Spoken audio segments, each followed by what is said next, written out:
ઓસ્ટ્રેલિયામાં મોટી દુર્ઘટના, હોટેલની છત પર હેલિકોપ્ટર થયું ક્રેશ, 2ના મોત, આગ ફેલાતા 400ને બચાવાયા. ઓસ્ટ્રેલિયાના કેયર્ન્સ શહેરના હિલ્ટન વિસ્તારમાં આવેલી ડબલ ટ્રી નામની હોટેલની છત સાથે હેલિકોપ્ટર અથડાતા મોટી દુર્ઘટના સર્જાઈ હતી.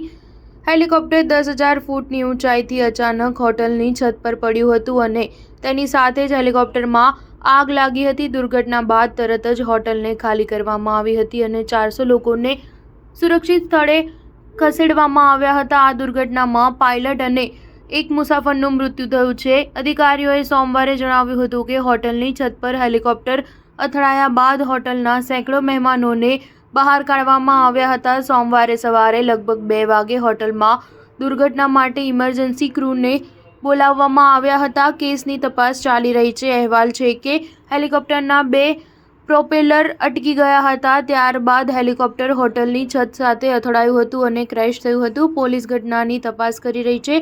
સોશિયલ મીડિયા પર પોસ્ટ કરાયેલા એક વિડીયોમાં હોટલની છત પર આગ લાગી હોય તેવું દેખાયું છે. ઓસ્ટ્રેલિયન મીડિયા રિપોર્ટ્સ અનુસાર હેલિકોપ્ટરના 2 પ્રોપેલર તૂટી ગયા છે. આમાંથી એક હોટલના પૂલમાં પડી ગયો છે. સ્ટાર ન્યૂઝ 7 હંમેશા સચ્ચાઈની સાથે.